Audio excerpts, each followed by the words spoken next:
새벽나라 친구 여러분 안녕하세요. 오늘 여러분과 함께 말씀을 나누게 된 이상욱 전도사입니다. 일본에 한 공익 광고가 있습니다. 초등학교로 보이는 한 학급이 나오고 선생님께서 반 아이들에게 원하는 그림을 그리라고 말씀하십니다. 그런데 한 학생이 하얀 도화지 전체를 검정색으로 채우기 시작합니다. 한 장이 아닌 여러 장을 계속해서 검정색으로 채우기 시작했고 이를 정신적인 문제로 여긴 선생님이 이 아이를 병원으로 데려갑니다.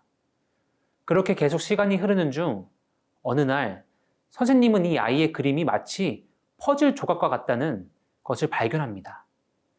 그래서 이 아이가 그린 모든 도화지를 퍼즐처럼 연결해 보니 한 마리의 큰 고래 그림이 완성됐습니다. 예수님께서 하늘로 승천하신 후 그리스도인의 삶과 신앙은 그 당시 사람의 눈으로 보기에는 마치 도화지를 검정색으로 칠하는 것만 같은 어리석은 행동처럼 보였다고 합니다. 그렇다면 정말로 그것이 어리석은 것이었을까요?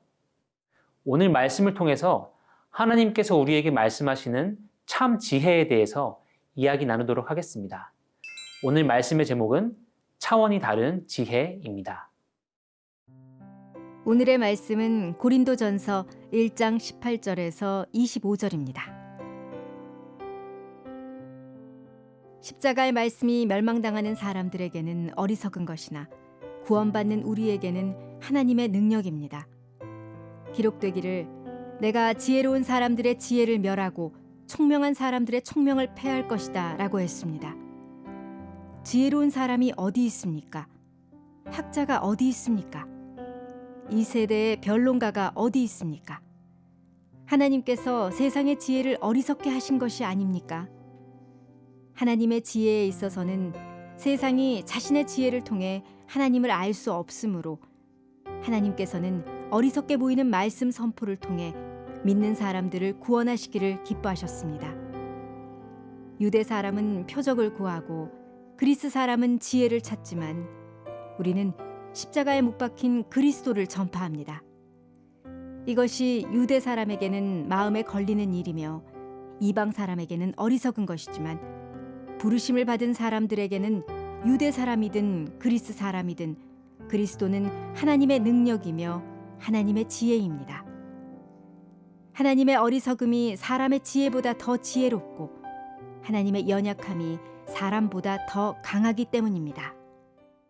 그 당시 사람들이 어리석다고 손가락질했던 것은 바로 십자가의 말씀입니다. 18절 말씀을 함께 읽겠습니다. 십자가의 말씀이 멸망당하는 사람들에게는 어리석은 것이나 구원받는 우리에게는 하나님의 능력입니다. 하지만 그 십자가의 말씀을 믿는 우리에게 이것은 어리석은 것이 아닌 바로 하나님의 능력입니다. 우리가 믿는 이 십자가의 말씀은 그 당시 갑자기 나타난 것이 아닌 우리가 죄악 가운데 빠졌을 때 하나님과의 관계가 무너졌을 때부터 하나님께서 계획하셨고 역사를 통해 준비하셨고 예수 그리스도를 통해 완성하셨던 그 어떠한 지혜보다도 놀랍고 값진 하나님의 말씀이며 하나님의 능력입니다. 십자가의 말씀은 너무나도 놀랍기 때문에 사람의 지혜로는 이해할 수 없고 이해할 수 없기 때문에 사람들은 이 말씀을 어리석다고 표현합니다. 하지만 예수 그리스도를 구주로 삼은 이 십자가의 말씀을 믿으며 나아가는 우리는 세상 그 어떤 지혜보다 더 놀라운 하나님의 지혜를 붙들며 구원에 이릅니다. 사랑하는 새벽나라 친구 여러분, 십자가의 복음이 지금 여러분에게는 어떤 의미인가요?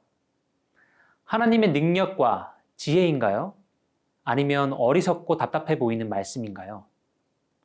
그 어떤 지혜보다 높고 놀라운 십자가의 말씀을 붙들며 구원에 이르는 우리 모두가 되기를 축복합니다.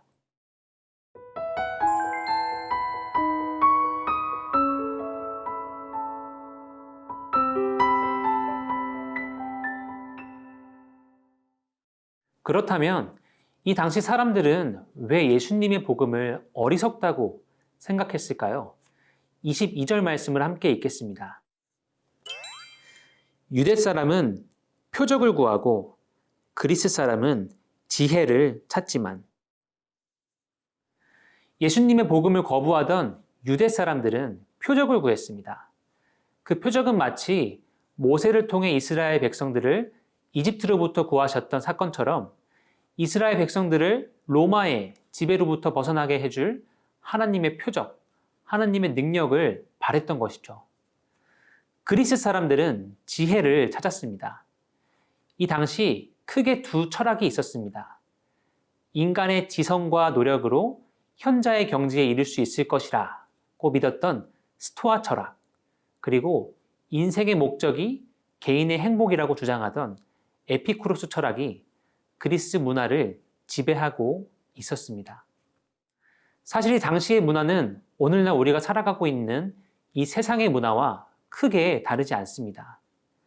많은 사람들이 인간 스스로 도덕적인 경지에 오를 수 있다고 생각합니다. 그래서 인격을 수양하고 갈고 닦죠. 그리고 개인의 인권과 개인의 행복이 존중받아야 한다는 명목 하에 더불어 사는 세상보다는 내가 행복한 세상, 내가 잘 사는 세상이 되기를 바라며 살아갑니다.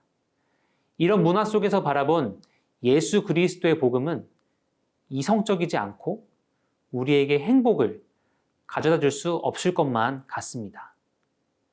하지만 25절 말씀과 같이 하나님의 어리석음이 사람의 지혜보다 더 지혜롭고 하나님의 연약함이 사람의 강함보다 더 강하십니다. 사랑하는 새벽나라 친구 여러분, 예수님의 복음을 가치가 없다고 여기는 세상 속에서 내가 주일에 교회에 나가는 것을 어리석게 보는 세상 속에서 하나님의 자녀이자 학생인 나는 어떻게 복음을 전할 수 있을까요? 세상의 논리와 가치보다 위에 계신 하나님의 능력을 의지하며 담대하게 예수님의 복음을 전할 수 있는 우리가 되기를 소망합니다. 우리의 능력이시며 모든 지혜보다 더 뛰어나신 하나님 아버지, 세상은 십자가의 말씀을 어리석다고 말합니다. 이성적이지 않고 나에게 행복을 가져다 줄 수 없다고 말합니다. 하지만 세상이 어리석다고 하는 그 복음이 그 어떤 지혜보다 뛰어나며 그 누구도 줄 수 없는 구원을 우리에게 주었음을 믿습니다. 모든 것 위에 계신 하나님의 지혜와 말씀을 의지하며 승리하는 하루가 될 수 있도록 인도해 주세요. 예수님의 이름으로 기도합니다. 아멘.